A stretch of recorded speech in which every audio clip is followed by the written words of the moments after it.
What's going on, YouTube? This is SG1 Sports, and you're watching our college football channel. We continue with our 2023 schedule preview projected record series. The Pitt Panthers are up next, and this was a schedule from last year. I think this team was really under the radar, really underrated last season. If you look at the entire season, they got off to a bit of a rocky start. They were 4-4, but they did win their final 4 games in the regular season and then win their bowl game as well.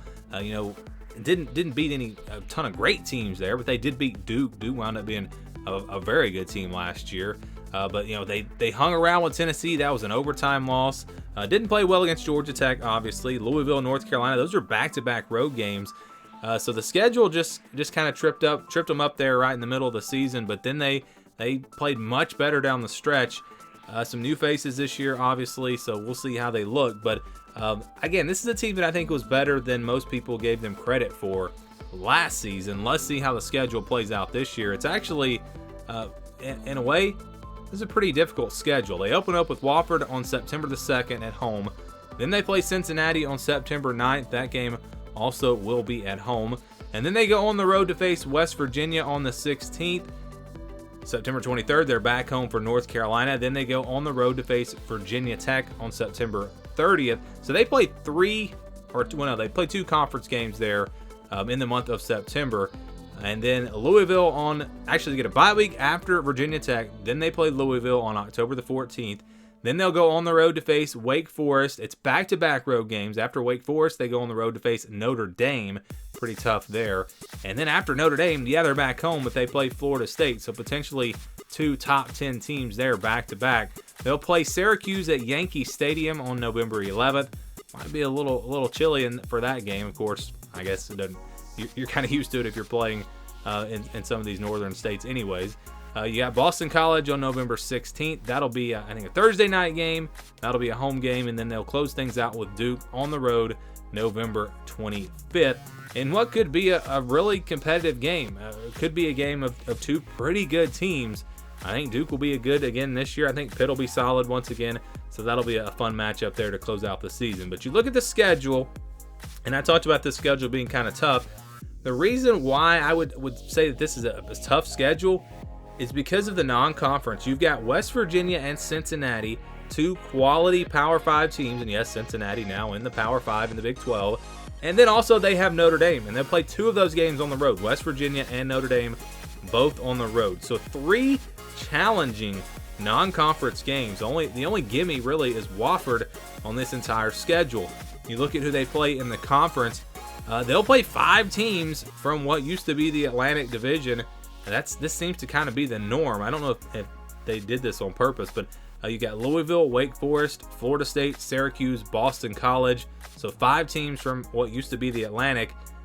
No Clemson and no NC State. So that's pretty good. That works out pretty well for them. You look at the teams they play out of what used to be the Coastal. You got North Carolina in there. You got Duke. Of course, Duke could be a top 25 team this year. Virginia Tech, they'll play them on the road.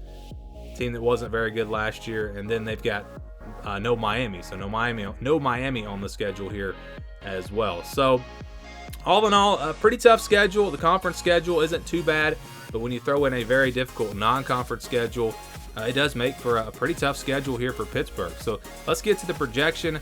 This is the scale that we use. If it's a 50-50 game, it'll be in the white, 40 to 60%, less than 20, over 80. Those are games where I think the spread will be 20 or more points. 20 to 29, 71 to 80. Those are games where I think the spread will be double digits. 30 to 39, 61 to 70. Those are games where I think the spread will be about a touchdown. So let's go through here. You got your one easy win against Wofford. That's a game where Pitt should be favored by 30 plus points, whatever. No problem there. That's your one easy win.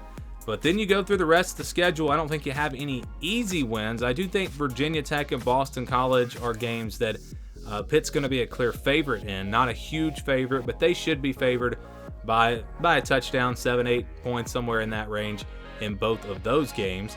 And then we go to Notre Dame. I think that's a game where Pitt is going to be a pretty big underdog, probably double digits. It's on the road.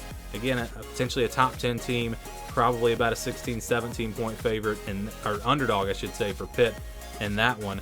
And then you've got Florida State. I think they'll be about a touchdown underdog in that game, 7 or 8 points probably. It is at home. That's why it's in the yellow instead of the orange.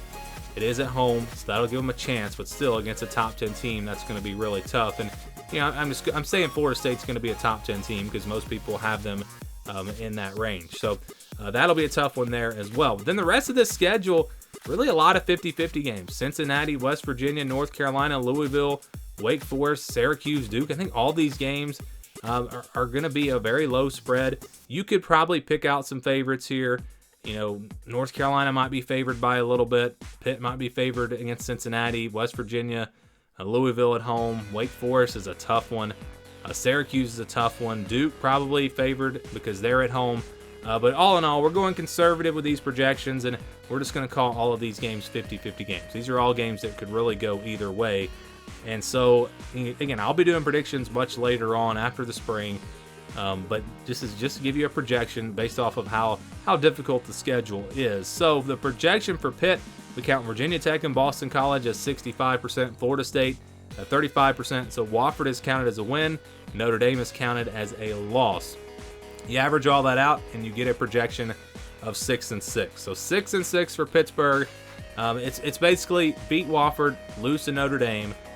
That gives you're 1-1, and then the other 10 games, you split those 10 games, go 5-5, and that's how you get to 6-6. So again, that's just kind of how it works out for Pitt.